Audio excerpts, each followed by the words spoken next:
Nit Zany, the crazy, wacky, insane world of climate cult policies, brought to you by Chris Bowen and Albanese.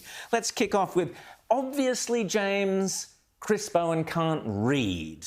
Otherwise, he would know that, James.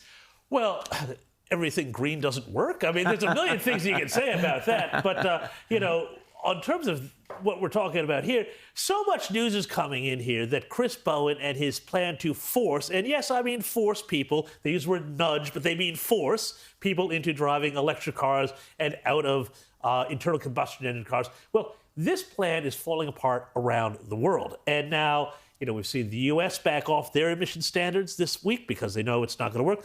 Mercedes-Benz has announced, oh, wait, that whole thing where by 2035 we're going to be all electric.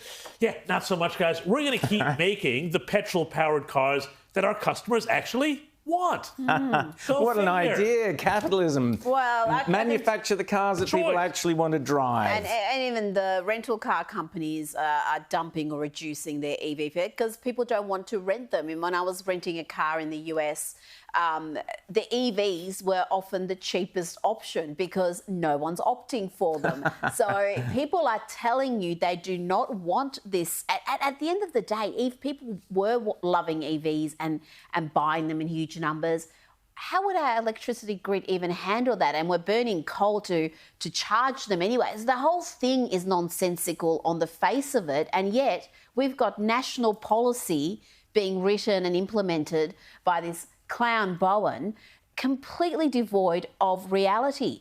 Well, completely devoid of what is happening all around the world. As James said, Mercedes and other car manufacturers have said the same thing. Oh, we're not going to go down this EV route to the extent we were planning.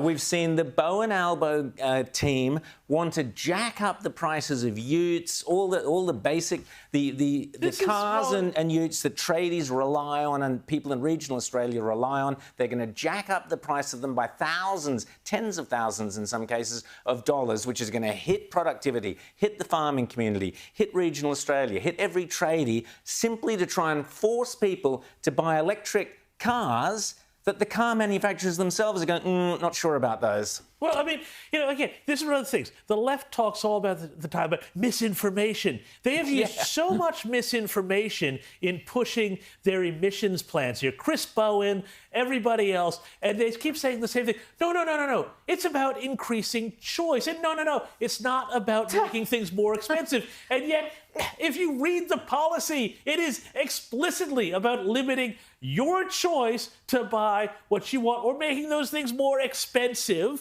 It is Rita, straight out gaslighting to say it's increasing choice. Well, it's electric light. No one is banning people from purchasing electric vehicles. You could have done that for the last 10 years very easily. That is absolutely absurd. But also, we've just got to talk. We need a whole segment on this program on Chris Bowen.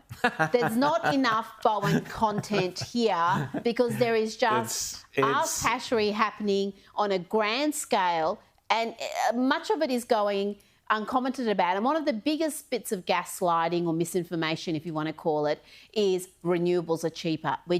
That is pumped through. It's complete lie. And people nonsense. believe that because they have heard it so often. And the reality, again, if you look around the world, when you look at the total cost at renewables, it is not cheaper. It is only cheaper if you take a very selective look at it.